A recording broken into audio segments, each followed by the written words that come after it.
आज भी हम यहाँ पर लाइव चर्चा का कार्यक्रम शुरू कर रहे हैं और जैसा कि आपको विदित है, शिव सूत्र पर हमारी ये चर्चा आगे बढ़ रही है।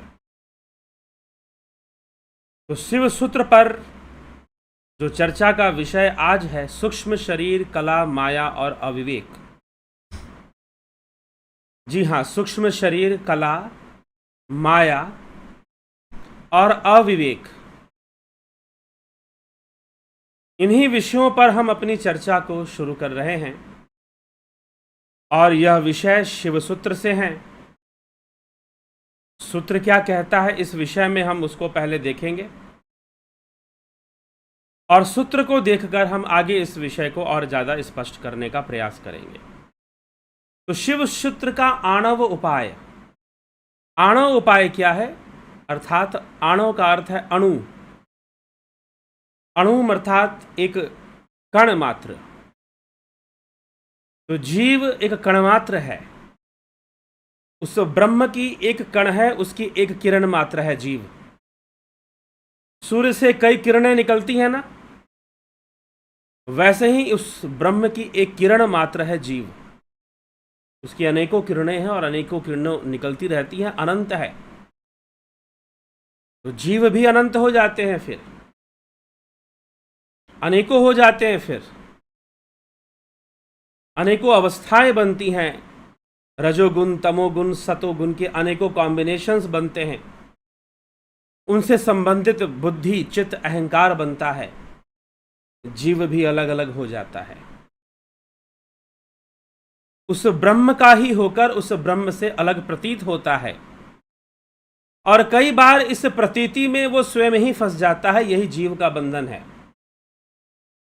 कि वह इस प्रतीति में कि वह एक अलग अस्तित्व रखता है, इस बात में वो स्वयं ही फंस जाता है, इस अविवेक में। यही तो अविवेक है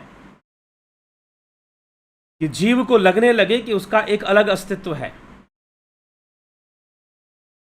इस अविवेक में वो स्वयं ही फंसा हुआ रहता है, स्वयं ही बंधन युक्त रहता है। जीव की यह गति है। तो इस सूत्र में, पिछले सूत्र में हमने देखा कि ज्ञानम बंध अर्थात ज्ञान ही बंधन है। इंद्रिय जनित ज्ञान और उससे उत्पन्न होने वाली जो वृत्तियां हैं वो सब की सब बंधन का ही कार्य करती हैं। लेकिन अब इस बंधन को और समझाते हुए कि इस बंधन का स्वरूप क्या है, इस बंधन का स्वरूप कैसा है, इस विषय को विशेष रूप से समझाते हुए शिव सूत्र में अगला सूत्र लिखा गया है। और वह सूत्र क्या कहता है, आइए हम उसको देखते हैं और उस पर चर्चा करते हैं। सूत्र कहता है, कलादीनाम तत्वानाम अविवेको माया। कलादीनाम तत्वानाम अविवेको माया। कंचुक रूप देह में स्थित कला से लेकर क्षति पर्यंत तत्वों के विवेचन का अभाव ही अविवेक है। कंचुक रूप देह मतलब सूक्ष्म देह। यहां पर क्योंकि देखिए, जितनी भी कलाएं हैं, जितने भी गुण हैं, जितने भी कर्म हैं, जितने भी संस्कार हैं, इन सबका कर्ता भोक्ता इस संसार में जीव है, सूक्ष्म शरीर है। जीव सूक्ष्म शरीर के माध्यम से ही कर्ता भोक्ता बनता है, सूक्ष्म शरीर के माध्यम से। तो जो कुछ भी है उस सूक्ष्म शरीर के कारण है, कुंचक रूप देह के कारण है। तो सारी कलाएं भी उसी की हैं, सारे कर्म भी उसी के हैं, सूक्ष्म शरीर के ही हैं। इसीलिए लिखा गया, कलादीनाम तत्वानाम अविवेको माया। और जब तत्व का ज्ञान नहीं होता, तत्व का ज्ञान मतलब सूक्ष्म शरीर क्या है और सूक्ष्म शरीर के 8 तत्व जो बताए गए हैं, ज्ञान इंद्रिया, कर्म इंद्रिया, प्राण, अंतःकरण, चतुष्टय, फिर अविद्या, कर्म और कामना और पंचभूत, इन 8 तत्वों से सूक्ष्म शरीर का निर्माण विवेक चूड़ामणि में बताया गया है आदिगुरु शंकराचार्य जी के द्वारा। इन 8 तत्वों से सूक्ष्म शरीर का निर्माण बताया गया है। तो इन 8 तत्वों से सूक्ष्म बनने वाला जो सूक्ष्म शरीर है, उसमें अविद्या है, उसमें कर्म है, उसमें कामनाएं हैं और उसी की कलाएं हैं। तो जब उसे तत्वों का ज्ञान नहीं है, तो क्यों तत्वों का ज्ञान नहीं है? तत्व ज्ञान पे पर्दा क्यों पड़ा हुआ है? पर्दा इसलिए पड़ा हुआ है तत्व ज्ञान पर क्योंकि इंद्रिय जनित जो अनुभूतियां हैं, इंद्रिय जनित जो वृत्ति बंधन है, उसको स्वीकार कर लिया गया है, उसको स्वीकार कर लिया गया है। और वह जो वृत्ति बंधन है वह माया रूप है, वही अहंकार पैदा करती है, वही बंधन पैदा करती है। और वो बंधन कैसे पैदा करती है? कला के रूप में, उसकी अभिव्यक्ति कलाओं के रूप में होती है। जो माया है, माया की अभिव्यक्ति कलाओं के रूप में होती है। और माया क्या है? जो अविवेक है, तत्व ज्ञान की कमी के कारण, तत्व ज्ञान की हीनता, due to ignorance we cannot realize what is real. We are completely separated from our real self. This is the problem.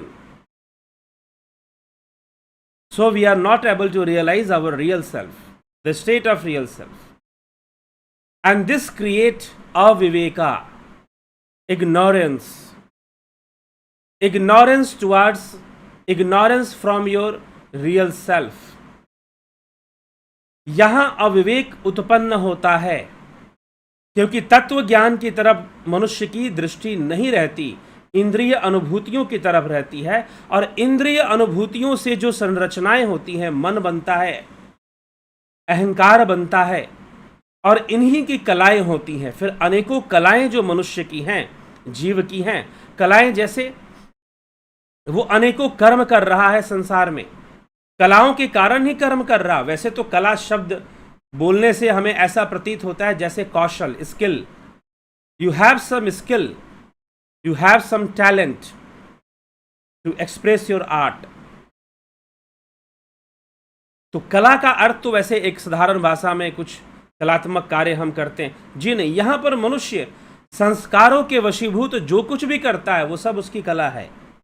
आहार, निद्रा, भय, मैथुन रूपी जितने भी वो कर्म करता है वो सब उसकी कलाओं में आती है। वह जीव की कलाएं हैं जो संस्कारों के वशीभूत है, इंद्रिय अनुभूतियों के वशीभूत है। यह मुख्य विषय है जो हमें समझना चाहिए। तो कलाएं हैं और उन कलाओं में वो उलझा है, उसे कभी कुछ करना है, उसे कभी कुछ करना है, कभी कुछ करके दुनिया को दिखा देना है, कुछ करके उसने कुछ बना देना है, उसे अपने आप को प्रूव करना है जैसे तैसे, कैसे भी, however।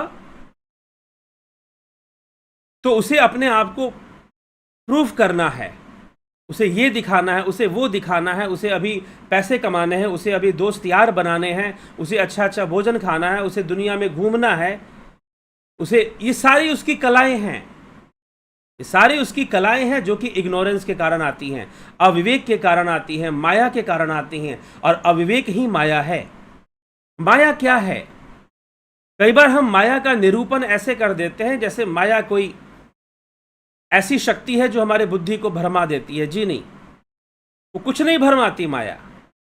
माया बस इल्यूजनरी एक्सपीरियंसेस है जो सेंसेस के थ्रू होती हैं, सेंसुअल वर्ल्ड का एक्सपीरियंस, और उन एक्सपीरियंस से हमारे संस्कार निर्माण होते हैं और वो संस्कार हमसे कर्म करवाते हैं। सच पूछो तो जो भी हमारी एक्सपीरियंसेस हैं through your sense organs and intellect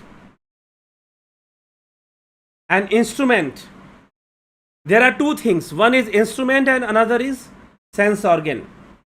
these mortal eyes are not sense organ. Remember it. These mortal eyes, these mortal ears are not sense organ. These are only instrument.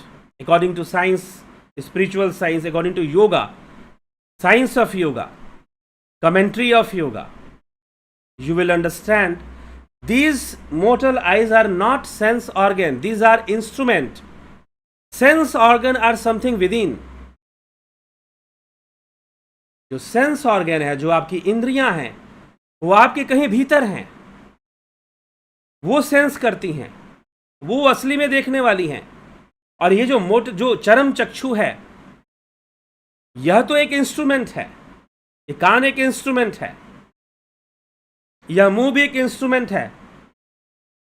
Right now I am using my mouth to speak to you, using my tongue, using my voice capability, oral capability.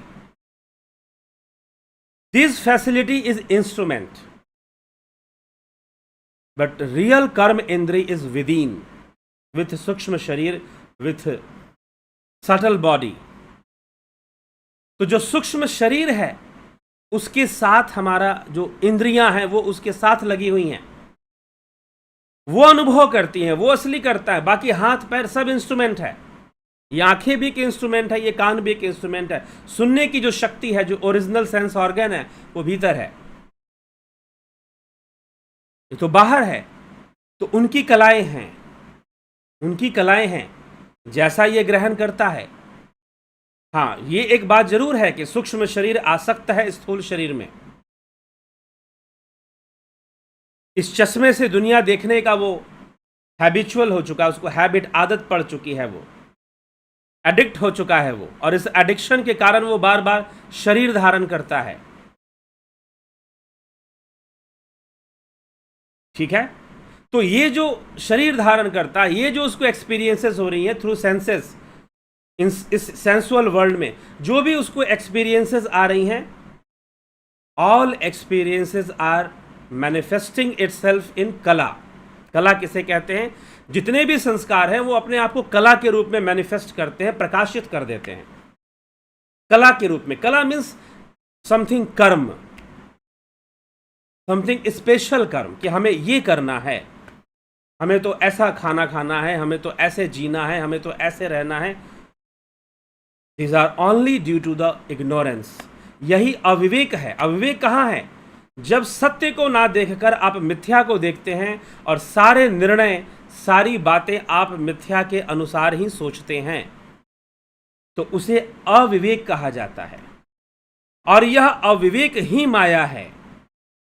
Shiva Sutra कहता है कि यह अविवेक ही माया है, अविवेको माया।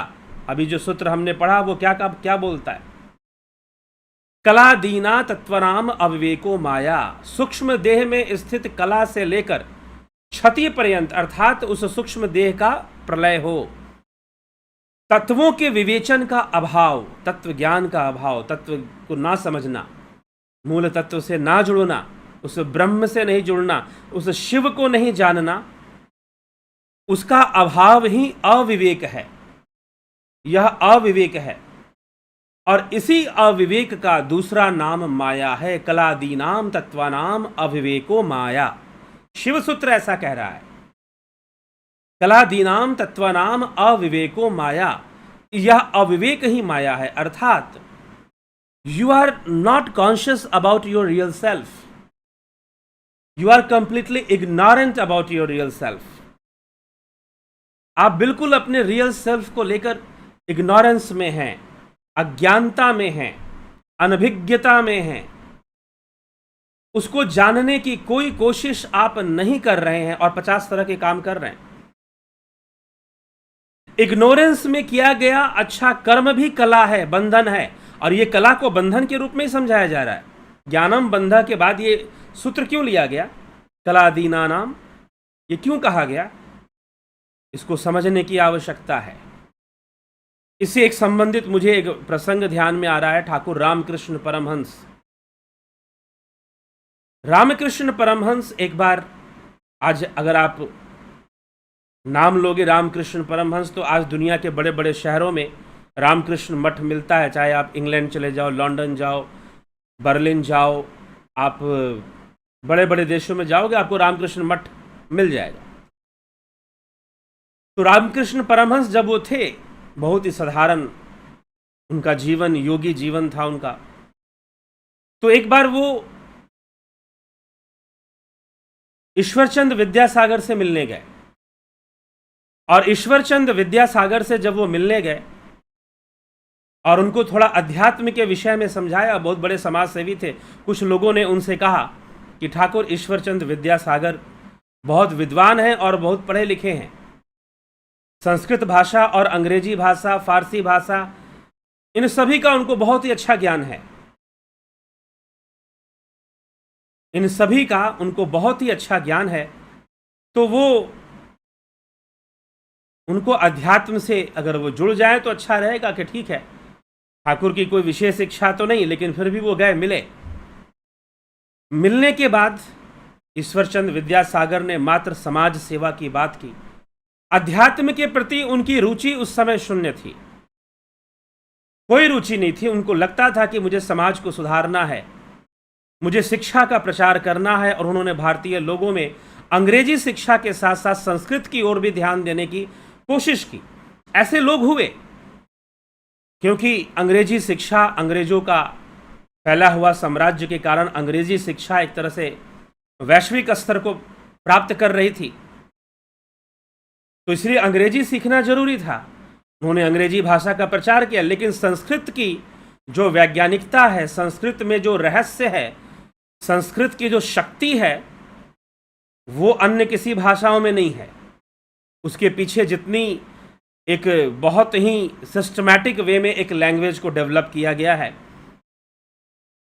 अभी पीछे हमने मातृकाओं के बारे में भी समझने का प्रयास किया, तो उससे भी हमें पता चला कि कितना सिस्टमैटिक वे में इस लैंग्वेज को डेवलप किया गया है, संस्कृत को, देवनागरी स्क्रिप्ट को। तो उसका ज्ञान बचा रहना बहुत जरूरी है। तो वो संस्कृत भाषा का भी प्रचार करते थे, बहुत बड़े स्तर पे करते थे, अपने समय के अनुसार। ठाकुर रामकृष्ण परमहंस ने उनको अध्यात्म के विषय में समझाया, लेकिन उस समय उनके मन में सिर्फ दया भाव था, समाज के प्रति, गरीबों के प्रति। अच्छी बात है, लेकिन मनुष्य की जो वास्तविक गरीबी है वो क्या है? वास्तविक गरीबी ये है कि वह अपने रियल सेल्फ से नहीं जुड़ा हुआ, अपनी आत्मा से नहीं जुड़ा हुआ। यही उसकी वास्तविक गरीबी है, क्योंकि वो हमेशा ही गरीब बना रहेगा। इसलिए कई बार व्यक्ति बहुत कुछ लेकर भी, बहुत कुछ धनवान होकर भी उसका अपने रियल सेल्फ से कोई जुड़ाव नहीं होता, वो अपने तत्वों को नहीं समझता, तो बहुत तरह के भ्रम में, बहुत तरह की अशांतियों में वो अपना जीवन जी रहा होता है। और बहुत सारे भ्रम उसके जीवन में होते हैं, बहुत सारे इल्यूजन्स उसके लाइफ में होते हैं, क्योंकि चाहे कितना भी धन हो जाए, कितना भी बड़े पोस्ट पर हो, बहुत सारे इल्यूजन्स होंगे, बहुत सारी मान्यताएं होंगी उसकी, बहुत सारी मान्यताएं होंगी उसकी। तो इसलिए ऐसी स्थिति में मनुष्य रहता है, ये उसकी आध्यात्मिक गरीबी है। अगर वो आध्यात्मिक रूप से गरीब है तो वो सब कुछ होने के बाद भी शायद सुख का अनुभव नहीं करेगा। और धन कुछ ज़्यादा हो गया तो जिनके पास धन ज़्यादा हो जाता है, फिर वो क्या करते हैं, प्लेजर के लिए ड्रग एडिक्ट भी हो जाते हैं, क्योंकि उनके पास कोई दूसरा रास्ता नहीं होता। इतना धन आ गया कि सब कुछ तो वो कर ही सकते हैं, लेकिन निराश हो गए, बहुत ज़्यादा निराशा उनके जीवन में आ गई, और फिर वो ड्रग एडिक्ट भी हो जाते हैं।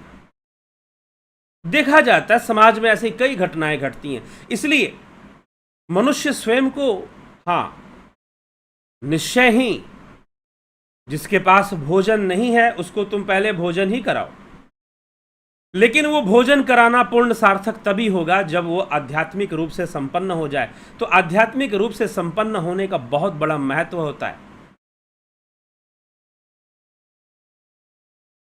वह हमारी अंतर की गरीबी को दूर कर देता है। तो ठाकुर रामकृष्ण परमहंस ने उन्हें कुछ बताने समझाने का प्रयास किया, लेकिन वो उस समय उस अज्ञानता में थे, उस इग्नोरेंस में थे, स्वयं के प्रति, अध्यात्म के प्रति जागरूक नहीं थे। हाँ, ये अलग बात है कि बाद में ईश्वरचंद विद्यासागर जागरूक होते हैं और उन्होंने एक फिर स्वामी राम तीर्थ की जीवनी, उन्होंने ईश्वरचंद विद्यासागर ने कर्म योगी के नाम से उनकी एक पुस्तक आती है, स्वामी राम तीर्थ की जीवनी को उन्होंने लिखा था और उसमें गहरे अध्यात्म को लिखा है। बाद में वो आध्यात्मिक हो जाते हैं, लेकिन उस समय नहीं होते हैं। तब ठाकुर कहते हैं, ठाकुर रामकृष्ण परमहंस उस समय कहते हैं कि इस दया और माया में कोई अंतर नहीं है, क्योंकि जो भी कला, चाहे वो पुण्य करने की कला हो, चाहे वो पाप करने की कला हो। कला भी, पुण्य और पाप भी कलाएं ही हैं। या फिर सिद्धियों को भी कला कहते हैं। योगियों की कला होती हैं सिद्धियां। कला का अर्थ है बंधन, तो सिद्धियां भी बंधन का काम करती हैं ना। कला का अर्थ है बंधन, तो सिद्धियां भी बंधन का काम करती हैं। फिर तो सिद्धियां भी कला के रूप में हमारे सामने आती हैं। तो जो भी कला है आपकी, आप पुण्य कर रहे हैं या पाप कर रहे हैं, वो सब इग्नोरेंस में कर रहे हैं, और वो सब बंधन ही है। पाप भी बंधन है और पुण्य भी बंधन है। तो अविवेक से कला प्रकट होती है, अर्थात माया से कला प्रकट होती है। माया और कला, और उसमें जोड़ दिया रामकृष्ण परमहंस ने कि दया, ये दया भी बहुत बड़ी माया है। मैं पुण्य करूंगा, मैं पुण्य कमाऊंगा, मैं अच्छा करूंगा, मैं ऐसा करूंगा, मैं वैसा करूंगा, मैं दया करूंगा। तो ये जो चीज है, मैं समाज की सेवा करूंगा, कहीं ना कहीं व्यक्ति अपने अहंकार को पोषण करता है। जो सचमुच का समाज सेवा करते हैं वो कहीं ना कहीं अहंकार का पोषण भी करते हैं अपना, लेकिन जो सचमुच का करते हैं। लेकिन समाज में ऐसे लोगों की संख्या बहुत अधिक है हमारे देश में, जो कुछ करना तो नहीं चाहते लेकिन दिखना जरूर चाहते हैं, रिकॉर्ड बनाना चाहते हैं कि हमने कुछ काम किया है। तो कहीं से कुछ सीन क्रिएट करके वो अपना रिकॉर्ड जरूर बनाते हैं कि हमने समाज सेवा की है। तो ये सब इस तरह के सिस्टम चलते हैं समाज में। हमें जागरूक होने की आवश्यकता है, हमें थोड़ा समझने की आवश्यकता है। तो समझना क्या है कि अपने आत्मा को, स्वयं को जानने की प्रक्रिया से जुड़ना है। हम कैसे बने हैं, हमारे आंतरिक तत्व कौन से हैं, सूक्ष्म शरीर क्या है, कारण शरीर क्या है, अन्नमय कोश क्या है, प्राणमय कोश क्या है, मनोमय कोश क्या है, विज्ञानमय कोश क्या है, और आनंदमय कोश क्या है, चित्त क्या है, मन क्या है, वृत्तियां क्या हैं, ध्यान क्या है, धारणा क्या है, और समाधि क्या है, कैवल्य क्या है, तुरिया क्या है, धर्ममेघ समाधि क्या है, ऋतंभरा क्या है। मोटे मोटे शब्द नहीं है ये, शास्त्रों को पढ़ के रट लेने से भी नहीं हो जाता। ध्यान योग करना पड़ता है, साधना करनी पड़ती है, तभी जाकर इन विषयों का सही सही स्पष्टीकरण होता है। नहीं तो शास्त्र पढ़कर दूसरों को सुना दिया, क्या लाभ मिल जाएगा उससे। ठीक है, कई बार में कुछ लोग ऐसे मिल जाते हैं मुझे जो मोटे मोटे शब्दों में बहुत उलझे रहते हैं, बड़े बड़े शब्दों में वो बहुत उलझे रहते हैं। तो शब्दों में नहीं उलझना है, सेल्फ एक्सप्लोरेशन करना है, आत्म अन्वेषण करना है, उस आत्मा को जानना है, स्वयं को जानना है। नो दाई सेल्फ, सुकरात ने कहा था, सोक्रेटिस ने कहा था, नो दाई सेल्फ। स्वयं को जानो कि तुम स्वयं में क्या हो। अरस्तु ने कहा था, एरिस्टोटल ने, knowledge starts when you try to know yourself. वास्तव में ज्ञान तभी शुरू होता है जब आप अपने आप को जानने की कोशिश करते हो। जब तक आप दुनिया की चीजें जानने में लगे हुए हो, एक्चुअल में वो नॉलेज नहीं है। जब आप स्वयं को जानने की कोशिश करते हो तो आप ज्ञानी बनना शुरू करते हो, आप ज्ञान की ओर आगे बढ़ते हो। अरस्तु ने कहा था, एरिस्टोटल। तो हमें समझने की जरूरत है कि हमें स्वयं की ओर आगे बढ़ना। हाँ, ये अलग बात है कि आपके स्वयं की ओर आगे बढ़ने में एक और बात कही जाती है। दार्शनिकों ने, पाश्चात्य दार्शनिकों ने, जो प्री एरिस्टोटल थे या सोक्रेटिस, प्लेटो, इससे जुड़े हुए थे कुछ, और उसके पहले के पुराने दार्शनिकों ने और भारत के दार्शनिकों ने भी कहा है इस विषय में, क्योंकि यहां पर रिलीजन का प्रकोप नहीं आया। रिलीजन का प्रकोप यहां नहीं आया। Religion is the biggest barrier in the knowledge of self. ये पाश्चात्य दार्शनिक ये कहते हैं कि रिलीजन इज द बैरियर। जो रिलीजन है वह एक बाधा है आपको अध्यात्म की गहराई में उतरने में, क्योंकि ये बात किस संदर्भ में कही गई है, ये बात हमारे ऊपर लागू नहीं होती है। सनातन धर्मियों पे लागू नहीं होती। उन्होंने ऐसा क्यों कहा, वेस्टर्न फिलोसोफर्स ने ऐसा क्यों कहा? एक्चुअली में नॉलेज ऑफ सेल्फ के लिए भी कहा था और फिलॉसफी के लिए कहा था कि religion kills philosophy, religion kills philosophy. जो रिलीजन है वो फिलॉसफी को मार देता है। क्यों मार देता है? Because philosophy moves with, philosophy go through logics, analysis, perceptions, inferences, comparisons. Philosophy जो है एनालिसिस के साथ चलती है, लॉजिक्स के साथ चलती है, और जहां पर आपने मान लिया कि कोई आसमानी ताकत है वही सब कुछ कर रही है, तो फिर आगे की एनालिसिस और रिसर्च करने की जरूरत ही क्या है? When you have already accepted that some heavenly power has created this world, then you do not need to research anything. Who created it? How this world is created? You do not need to do something for that.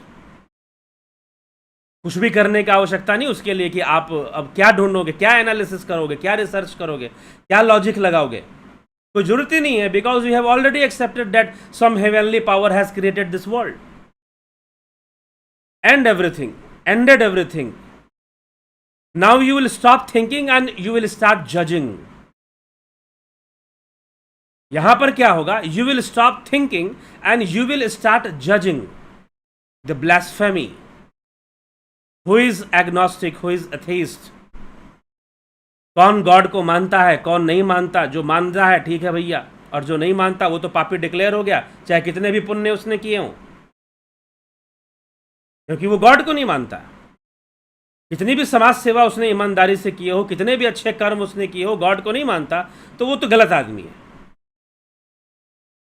तो इसका declaration हो जाता है, thinking process को वहां बंद कर दिया जाता है। And this type of mentality kept complete Europe in dark age। Europe को अंधकार युग में इस मानसिकता ने रखा कि some heavenly power created this world, you do not need to think more than that। उससे ज्यादा तुम्हें अब सोचने की जरूरत ही नहीं है। अगर तुम सोचोगे तो तुम्हारे लिए बहुत बड़ी प्रॉब्लम है। इसलिए कई कोपरनिकस, गैलीली, इन सब को जलाकर मार दिया गया, किसी को फांसी दे दी गई। तो when you accept something heavenly, then you do not need to analyse, do not need to analyse anything. No logics, no thinking process is required now. किसी की आवश्यकता नहीं है आप। इसीलिए फिलोसफर्स ने कहा, when you stop thinking you start judging. जब आप सोचना बंद कर देते हैं तो आप जज करना शुरू कर देते हैं। If you keep thinking then you can reach to a conclusion, a perfect conclusion, some statement, some formula you will find. तो ये समस्या होती, इसलिए उन्होंने रिलीजन को बैरियर माना कि अगर आप आत्म अन्वेषण करना चाहते हैं, सेल्फ एनालिसिस करना चाहते हैं, स्वयं को जानना चाहते हैं, तो फिर आप स्वयं को ही लक्ष्य बनाइए। इसमें इस बात की कोई आवश्यकता नहीं कि आप किसी ऊपर वाले को मानते हैं या नहीं मानते हैं। कोई इस बात का महत्व वहां पर नहीं रहता है। तो इस तरह से उनके कहने का अर्थ था, और हमें भी यह बात इस तरह से समझना चाहिए।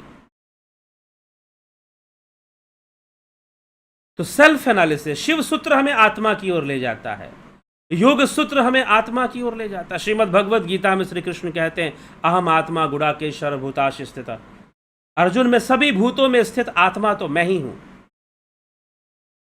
तुम उस आत्मा को जानो।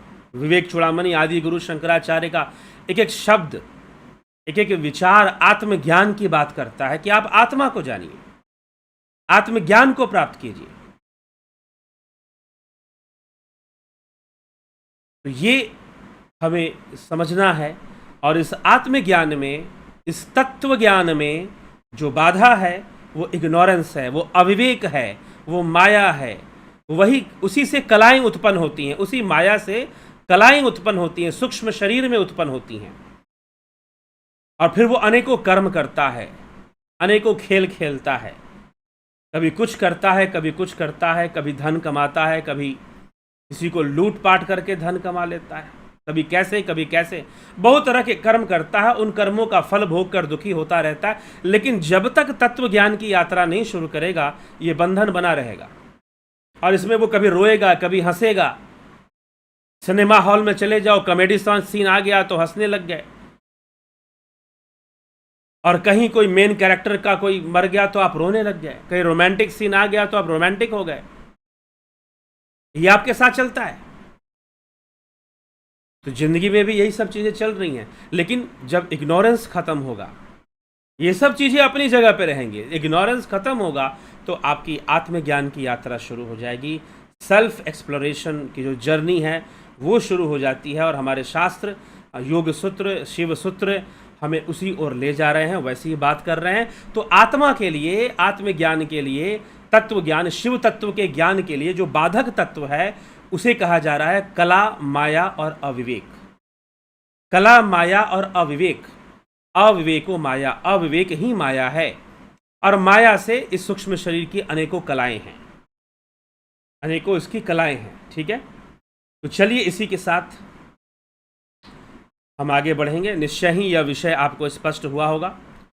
और अब जो है देख लेते हैं हम आपके कमेंट्स क्या कहते हैं। कुछ प्रश्न होगा तो उसमें लिया जाएगा। जगत नारायण जी, बहुत बहुत अभिनंदन है आपका। राम गोपाल जांगीड़ जी, विनोद कुमार शर्मा, योगेंद्र पंडित, शिव शर्मा, अवधेश कुमार, रविंद्र मकवाना, रामविलास जी, ब्रह्मपाल जी, रमेश पेशवानी जी, विनोद कुमार सूद, चितरंजन बरुआ जी, अमन कक्कर, एके त्यागी, प्रेम सागर यादव, रतन सिंह जी, अजीत अपराजित, शिवम भट्ट, विष्णुचंद्र मौर्य, श्वेता राय सिन्हा, उषा श्रीवास्तव, पवन कुमार गुप्ता, विंदेश्वरी मिश्रा, सबका बहुत बहुत अभिनंदन है।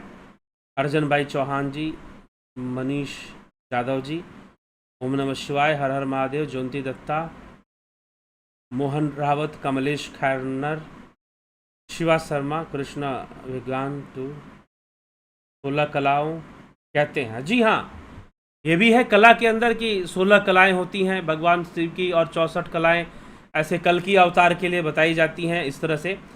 तो जी हाँ, वो हर तरह की कला लेकर आते हैं, हर तरह का कर्म करते हैं, और धर्म की स्थापना के लिए वो हर तरह का कर्म करते हैं। एक प्रश्न है, गुरु जी, जैसे हम कहते हैं कि देही ही तपस्या कर सकता है, परंतु जैसे सनत कुमार हैं वो तपस्या में लीन रहते हैं, तो वो सूक्ष्म शरीर, सूक्ष्म रूप कैसे तप करते हैं? या कई बार देवताओं को भी तपस्या करने के बारे में सुना है, तो क्या देही और विदेही दोनों तप कर सकते हैं? जब तक कि देह का होना आवश्यक क्यों बताया? देही और विदेही का क्या मतलब है? देवताओं के पास भी देह है, सूक्ष्म देह है। सूक्ष्म शरीर का मतलब क्या हुआ? शरीर तो है ना, शरीर तो है, तो सूक्ष्म शरीर में वो तपस्या करेंगे। इसमें देही विदेही का कोई मतलब नहीं है। तपस्या करना तो आपका संकल्प है ना। संकल्प कहाँ पैदा होता है? स्थूल शरीर में कि सूक्ष्म शरीर में? संकल्प कहाँ पैदा होगा, स्थूल में कि सूक्ष्म में? हमेशा सूक्ष्म में होगा। आपके जितने भी विचार प्रकट हो रहे हैं वो कहाँ हो रहे हैं? सूक्ष्म में हो रहे हैं। स्थूल में कहाँ प्रकट हो रहा है? स्थूल तो बस इंटरेक्शन है, एक बंधन है। ठीक है, आप मान लो कि ड्राइविंग कर रहे हो, गाड़ी चला रहे हो हाईवे पर, नेशनल हाईवे पर, 8 लेन हाईवे है, 6 लेन हाईवे है। हमारे देश में ऐसे हाईवेज हैं 8 लेन 6 लेन। तो आप 8 लेन हाईवे पर आप गाड़ी चला रहे हो, ड्राइविंग आप कर रहे हो। या फिर मान लो कि जो है आप सिंगल लेन या एक ही रोड में दोनों तरफ से गाड़ियां चलती हैं, वैसे में आप गाड़ी चला रहे हो। अब सामने से भी गाड़ी आ रही है, पीछे से भी गाड़ी आ रही है, गाड़ियां आपस में इंटरेक्शन करेंगी। कैसे करेंगी? हॉर्न से करेंगी, इंडिकेटर से करेंगी, डीपर से करेंगी, डीपर लाइट से करेंगी, ऐसी तो करती है ना। और आप देखो कितना बढ़िया इंटरेक्शन होता है। आपने एक बार डीपर दिया और अगला समझ गया, कि भाई ये कुछ इशारा कर रहा है मुझे, और क्या करने के लिए इशारा कर रहा है वो भी जानता है वो, कि रोड पर चलते हुए क्या इशारा करेगा, रोड पर चलते हुए डीपर देकर क्या इशारा करेगा, he knows very well. Horn दोगे तो हॉर्न से भी वो पकड़ेगा, इंडिकेटर दोगे तो इंडिकेटर से भी पकड़ेगा कि भाई इधर जाना है ना उधर जाना है। तो क्योंकि वहां पर गाड़ियों की भाषा चल रही है, वहां पर गाड़ियों की लैंग्वेज काम कर रही है, और दो गाड़ियां आपस में बात करती हैं। कैसे बात करती हैं? Through horn, through deeper light, through indicators. इस तरह से दो गाड़ियां आपस में इंटरेक्ट कर लेती हैं रोड पे चलते हुए। क्यों? ड्राइवर से बात क्यों नहीं कर रहा भाई? क्यों नहीं कर रहा? क्योंकि वो गाड़ी में है, दोनों अपनी अपनी गाड़ी चला रहे हैं, दोनों अपनी अपनी गाड़ी चला रहे हैं, और दोनों के लिए बाउंडेशन है कि वो दोनों आपस में बात नहीं कर सकते, वो गाड़ी के अपने इंडिकेट कर कर ही काम चलाएंगे। वैसे ही हमारे लिए ये बंधन है कि हम स्थूल शरीर में हैं, लेकिन ये स्थूल शरीर कुछ नहीं कर रहा, इसका ड्राइवर अंदर बैठा हुआ है, इसका ड्राइवर सूक्ष्म शरीर है, इसका ड्राइवर सूक्ष्म शरीर है, वो चला रहा है स्थूल शरीर को। तो तपस्या कौन करेगा? सूक्ष्म शरीर करेगा ना, स्थूल शरीर थोड़ी ना करेगा तपस्या। ठीक है? तो देही का मतलब कौन है? क्या है? देह धारण करने वाला। देही मतलब जो देह धारण करता है, इसलिए देह स्थूल देह को कहा जाता है, स्थूल शरीर को कहा जाता है देह, और इस स्थूल शरीर को धारण करने वाले को कहा जाता है देही, अर्थात उस सूक्ष्म शरीर को कहा जाता है देही। वो देही बनता है। तो वो तो तपस्या कर ही सकता है, चाहे देवता हो चाहे किसी अन्य योनियों में, अगर उनको इस बात की समझ है तो वो तपस्या कर सकते हैं। ठीक है? वैदेही कौन है? वैदेही तो जो मुक्त है, जो सूक्ष्म देह से भी मुक्त है। स्थूल शरीर की बात छोड़ दीजिए, स्थूल शरीर से मुक्ति का कोई मतलब नहीं होता। वास्तव में मुक्ति सूक्ष्म से ही चाहिए। अगर हम राजा जनक को वैदेही बोलते हैं तो स्थूल के लिए नहीं कहते, वो योगी पुरुष हैं। राजा जनक योगी पुरुष हैं, और वो अपने सूक्ष्म के संस्कारों से मुक्त हैं, सूक्ष्म के बंधन से मुक्त हैं, इसलिए उनको वैदेही कहा जाता है।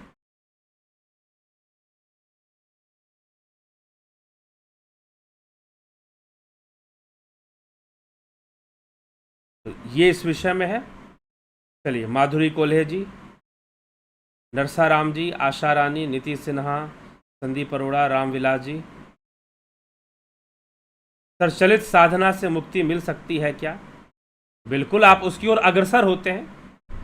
अब मुक्ति मिल सकती है क्या अचानक से? वो भी मुक्ति का साधन तो है ही। साधना जब है तो मुक्ति का साधन वो भी है। सीताराम मले जी, ए के भट्ट जी, गणेश पवार जी, संदीप अरोड़ा जी। गुरु जी, जब देवताओं की भी मृत्यु होती है तो राहु केतु अमर हैं, या इनकी भी मृत्यु होती है? क्योंकि इनके बारे में कम ही बताया जाता है, कृपया बताएं। देवताओं की मृत्यु होती है, देवताओं अपनी अवस्था से मुक्त होते हैं, और वो सबको होना पड़ता है फिर, राहु हो चाहे केतु हो, लेकिन उस अवस्था में दूसरा कोई ना कोई जरूर रहेगा। उनके जब तक कर्म है तब तक रहेंगे, और बाकी कोई दूसरा रहेगा फिर उनकी अवस्था में। ठीक? तो जिसके पुण्य होंगे वह वही उस अवस्था को प्राप्त करेगा। तो राहु केतु अमर है, अमर तो जीव है, उसका मोक्ष होता है, उसकी मृत्यु नहीं होती। मृत्यु सिर्फ स्थूल शरीर की होती है, मृत्यु सिर्फ स्थूल शरीर की होती है, बाकी कोई अमर नहीं है। स्थूल शरीर की मृत्यु होगी, सूक्ष्म शरीर तो मरता ही नहीं, उसकी तो मृत्यु ही नहीं होती है, वो तो नष्ट ही नहीं होते। शक्तियां छिन्न होती हैं, अवस्थाओं में परिवर्तन आता है, वो देवताओं की अवस्थाओं में भी मृत्यु भी एक अवस्था परिवर्तन ही है, मृत्यु भी एक अवस्था परिवर्तन ही है। तो अब सबका हो सकता है, तो राहु केतु का क्यों नहीं होगा? ठीक है, ये समझने वाली बात है। चलिए, राजू पाल, हरिओम तत्सत, भगवान जी प्रणाम। किरण कुमारी जी, अभिनंदन है आपका। एसपी सैनी, पंकज सोनी, बहुत बहुत अभिनंदन सभी का।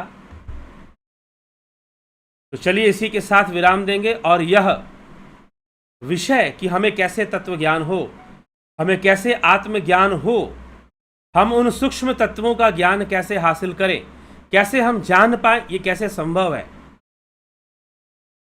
इसी के लिए ध्यान योग है।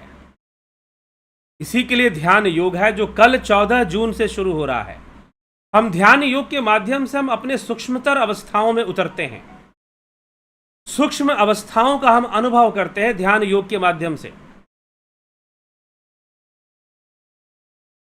तो ध्यान योग के माध्यम से हम अपनी सूक्ष्म अवस्थाओं का अनुभव करते हैं, अपनी आत्मा की ओर जाते हैं, अपने रियल सेल्फ की ओर जाते हैं। वो एक मार्ग है, एक रास्ता है।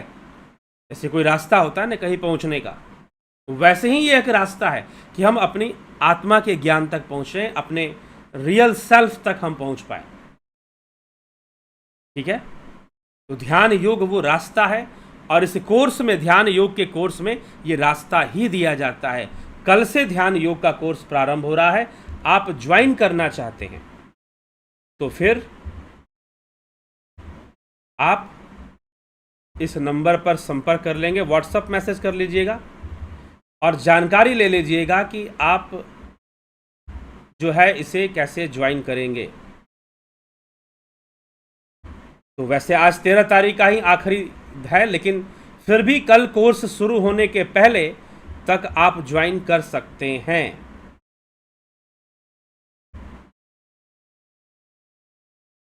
ठीक है, तो ध्यान योग के कोर्स के लिए यह नंबर आपको दिया गया है, व्हाट्सएप मैसेज करके। साथ ही साथ प्राकृतिक चिकित्सा, नेचुरोपैथी, जिन्होंने ध्यान योग कर लिया है, अगर वो प्राकृतिक चिकित्सा करना चाहते तो वो भी कर सकते हैं। अगर ध्यान योग आपने नहीं भी किया है तो भी आप प्राकृतिक चिकित्सा का कोर्स कर सकते हैं, नेचुरोपैथी का कोर्स आप कर सकते हैं, तो भी कर सकते हैं। इसलिए है प्राकृतिक चिकित्सा की विशेषता यह है कि इसमें जो कुछ भी है आप स्वयं भी अपने ऊपर लागू कर सकते हैं। वैसे तो कई जगह पर नेचुरोपैथी सेंटर बने हुए हैं और वहाँ पर बहुत सारी चीज़ें कराई जाती है, लेकिन बेहतर ये है, फिर फायदा ही क्या हुआ नेचुरोपैथी कहने का, इसे प्राकृतिक चिकित्सा कहने का कोई मतलब नहीं रह जाता। इसीलिए टेक्निक जो आप स्वयं से अपने ऊपर लागू कर सकें, उनकी क्रियाओं को समझिए, उनकी बारीकियों को समझिए और स्वयं के ऊपर लागू कर कर उसका लाभ उठाइए। यह उद्देश्य है प्राकृतिक चिकित्सा का। ठीक है, तो ये आपकी इम्यूनिटी पावर को बढ़ाता है। और ऐसे काल में जहां पर नई नई वायरसेस आ रही हैं, नई नई बीमारियां आ रही हैं, ये फैला दी जा रही हैं पूरे विश्व में और लोग बीमार पड़ रहे हैं, तो इसीलिए लोग बीमार पड़ रहे हैं। तो हमें इस बात को समझना है, और ऐसे विद्या को अगर हम सीखते हैं, प्राकृतिक चिकित्सा वगैरह, तो निश्चय ही हमारे लिए बहुत हेल्पफुल होगा और हम बहुत कुछ इसमें जान पाएंगे। और हमारे स्वास्थ्य को बनाए रखने के लिए, वजन कम करने के लिए, अगर आप ओबेस हैं, ओबेसिटी है, उसके लिए भी यह अच्छा कोर्स है। वैसे तो एक आगे भविष्य में आपको प्राकृतिक चिकित्सा के साथ कुछ क्रियाओं को लेकर मोटापा कम करने का एक अलग से ही कोर्स भी लाने का विचार है। कोई लोग कह रहे थे कि पूरी प्राकृतिक चिकित्सा हमको नहीं सीखना है, हमें कुछ ऐसा लाइफ स्टाइल फॉलो करना है, कुछ दिनों के लिए, महीना भर के लिए हम कुछ ऐसा लाइफ स्टाइल फॉलो करें कि जिससे कि हमारा वजन कम हो जाए। तो कुछ ऐसा कोर्स हो, ठीक है, कुछ ऐसा कोर्स हो, तो उसके लिए भी हमें जानकारी दे। प्राकृतिक चिकित्सा क्या है बता ही रहे हैं। प्राकृतिक रूप से चिकित्सा करना, बिना दवाइयों के प्रयोग के, मेडिसिन यूज नहीं होता उसमें, और वो सारे कार्य जो आप खुद से कर सकते हैं, स्वयं से कर सकते हैं आप। बस उन टेक्निक्स को जानने की आवश्यकता है, समझने की आवश्यकता है। उसमें योग के, आयुर्वेद के उन्हीं चीज़ों को सम्मिलित किया जाता है जिसमें मेडिसिन का यूज नहीं होता। जैसे आयुर्वेद में दवाइयों का प्रयोग होता है, लेकिन प्राकृतिक चिकित्सा में नहीं होता। हाँ, योग में नहीं होता।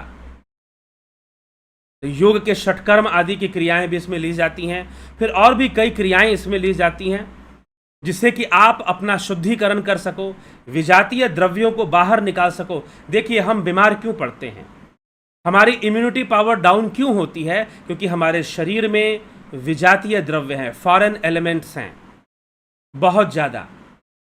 टॉक्सिक एलिमेंट्स हैं बॉडी के अंदर, टॉक्सिक बढ़ जाता है, यूरिक एसिड बढ़ गया, क्रिएटिनिन बढ़ गया, फैट बढ़ गया, कोलेस्ट्रॉल बढ़ गया, कई तरह की चीज़ें बढ़ जाती हैं जिससे कि इम्यूनिटी पावर डाउन हो जाता है। और उस अवस्था में यदि वायरस का इन्फेक्शन हो जाए, बैक्टीरिया का इन्फेक्शन हो जाए, कोई जानलेवा बीमारी का इन्फेक्शन हो जाए तो बड़ी मुसीबत हो सकती है, क्योंकि आपकी इम्यूनिटी पावर लड़ नहीं पाती और क्लीनिंग शरीर की होती नहीं है। शरीर का ग्रोथ तो रुक जाता है, खाने पीने की वही हैबिट बनी रहती है। तो इसीलिए प्राकृतिक चिकित्सा के क्रियाओं को, जिन लोगों ने क्रियाएं देख ली है, कोर्स कर लिया है, उनको भी चाहिए कि वो प्रैक्टिस में ले आएं, और अगर कुछ नहीं समझ में आ रहा तो उसको पूछ लिया करें। चीज़ों को प्रैक्टिस करने की ज़रूरत है, करेंगे तो बहुत लाभ मिलेगा। और लोग लाभ उठा रहे हैं, जो लोग कर रहे हैं वो कई लोग लाभ उठा रहे हैं, और लाभ उठाइए, ज़रूर करिए। मात्र कई लोग सीख रहे हैं, लेकिन मुझे ऐसा पता चला कि लोग कोर्स कर रहे हैं लेकिन प्रैक्टिस नहीं कर रहे हैं। कोई लाभ नहीं मिलने वाला अगर अपने बॉडी को डिटॉक्सिकेट नहीं कर रहे हैं। आप डिटॉक्सिकेट करिए, प्रोसेस में लाइए। हाँ, अगर आपको करते हुए कोई दिक्कत हो रही है, किसी खास क्रिया को करना है, करने में दिक्कत आ रही है, तो पूछ सकते हैं उस विषय में। वैसे तो प्राकृतिक चिकित्सा के जो कोर्स है उसमें कोर्स वीडियोज़ में सारी चीज़ें बताई होती हैं कि कौन सी क्रिया किस के लिए है, इससे किस बीमारियों में लाभ होगा, ये सारी चीज़ें उसमें डिटेल बताया हुआ होता है। लेकिन कोर्स करने के साथ साथ ज़रूरी है कि आप प्रैक्टिस करें, अभ्यास करें। सबसे बड़ी चीज़ क्या है प्राकृतिक चिकित्सा का? सबसे बड़ा लाभ है कि ये आपके ध्यान योग साधना में भी सहायक है। हमारी साधना में भी ये बहुत सहायक है। तो इसलिए भी हमें ये क्रियाएं, अगर हम ये जानें तो ये हमारे स्वास्थ्य के लिए, शरीर स्वस्थ रहेगा तो ध्यान योग करना हमारे लिए। एक कहते हैं ना कि भाई गाड़ी अगर आपकी अच्छी है, सर्विसिंग हो गई है, तो गाड़ी अच्छे से भागती है, अच्छा माइलेज देती है। तो प्राकृतिक चिकित्सा just like a servicing your body, your physical body. प्राकृतिक चिकित्सा क्या है? जैसे आप अपनी बॉडी की सर्विसिंग कर रहे हो, सफाई कर रहे हो, आप क्लीनिंग कर रहे हो, इंटरनल ऑर्गन्स की क्लीनिंग कर रहे हो। आप बाहर से तो आप नहा धो लेते हो, बाहर से तो आप नहा धो लेते हो साबुन वाबुन लगाकर, लेकिन क्या पता वो साबुन भी नुकसान कर रहा हो हमें। प्राकृतिक चिकित्सा आपके इंटरनल ऑर्गन्स की क्लीनिंग करता है, उनकी सफाई करता है। आपका इंटेस्टाइन, आपका एंडोक्राइन सिस्टम, जिसमें कि आपका ग्लैंड सारे हैं, पैंक्रियाज है, थायराइड है, पिट्यूटरी है, आपके दूसरे कई ग्लैंड्स हैं, उन सब की वो क्लीनिंग करता है प्राकृतिक चिकित्सा। वो सर्विसिंग प्रोसेस है, एक तरह से आपकी बॉडी को जैसे सर्विस किया जा रहा है। जो मैल जमी हुई है अंदर के अंदरूनी अंगों में, बाहरी अंगों की बात नहीं कर रहा मैं, अंदरूनी अंगों में भी मैल जमती है भाई। ये किसने कहा कि नहीं जमती है? वहां भी गंदगी इकट्ठी होती है। आपके ब्लड वेसल्स में, वेन्स में, आर्टरीज में, कैपिलरीज में जो गंदगी जमती है, उनकी भी सफाई होनी चाहिए। हाउ, कैसे करेंगे उनको हम सफाई, साफ कैसे करेंगे? तो ये सारा प्रोसेस मेन है उसमें। तो क्लीनिंग मतलब आप अच्छे से अगर अपने सारे सिस्टम को क्लीन रखते हैं, आपका नर्वस सिस्टम है, आपका सर्कुलेटरी सिस्टम है, डाइजेस्टिव सिस्टम है, एंडोक्राइन सिस्टम है, इन सब को अगर आप क्लीन रखते हैं, रेस्पिरेटरी सिस्टम है, हेल्दी रखते हैं, तो निश्चय ही आप अच्छा शरीर स्वस्थ अच्छा रहता है और युवा अवस्था बनी रहती है, और ध्यान योग का लाभ उठाते हैं। लंबे समय तक आप ध्यान योगी बनते हैं, ध्यान योग का अच्छा लाभ उठाते हैं आप। तो अच्छी साधना भी होती है। तो ये बड़ा हेल्पफुल होता है साधना में। खुद का मेरा व्यक्तिगत अनुभव भी है इस विषय में, और जो लोग कर रहे हैं वो भी अनुभव कर ही रहे हैं। ठीक है, तो चलिए इसी के साथ अब विचारों को मैं विराम देता हूं, और कल फिर 9 बजे लाइव चर्चा में मिलते हैं। शिव सूत्र के आगे के विषयों को समझेंगे। तो यह शरीर साधन है, एक भोग में लगाओगे, योग में लगाओगे, मर्जी तो आपकी है ना, आप कहाँ लगाओगे। लेकिन यह शरीर एक साधन है, तो हमें इस साधन को भी अच्छे से रखकर इसे साधना में लगाना है, तभी जीवन का आनंद है। ध्यान योग का भी लाइफ है कि उद्देश्य यही है कि एक अच्छा जीवन हम जी सकें, एक अच्छा जीवन हम जी सके, यही तो ध्यान योग का उद्देश्य है।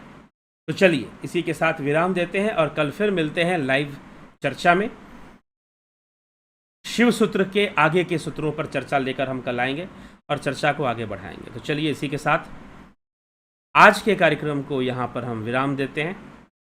कल फिर मिलते हैं 9 बजे लाइव चर्चा में। बहुत बहुत आभार आप सभी का। अगर आपको लगता है कि यहाँ पर ज़रूरी जानकारियाँ दी जाती हैं, सही चीज़ें बताई जाती हैं, तो ज़रूर चैनल को शेयर कीजिए, वीडियोस को शेयर किया कीजिए, लोगों तक पहुँचाया कीजिए वीडियोस को।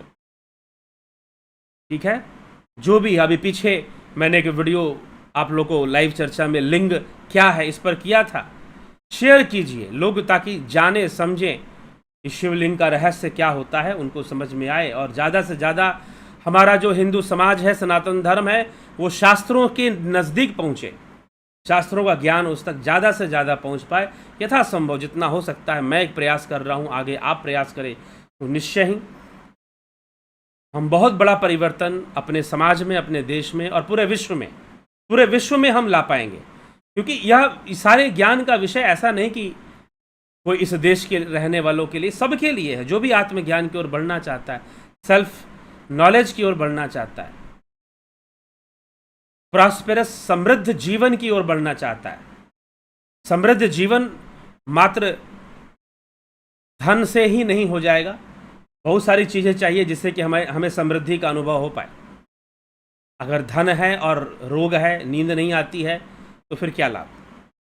तो इन सब बातों पर विचार किया करें और ज़रूर आप फैलाया करें, शेयर किया करें चैनल के वीडियोस को। बहुत बहुत आभार आप सभी का। इसी के साथ विराम देते हैं।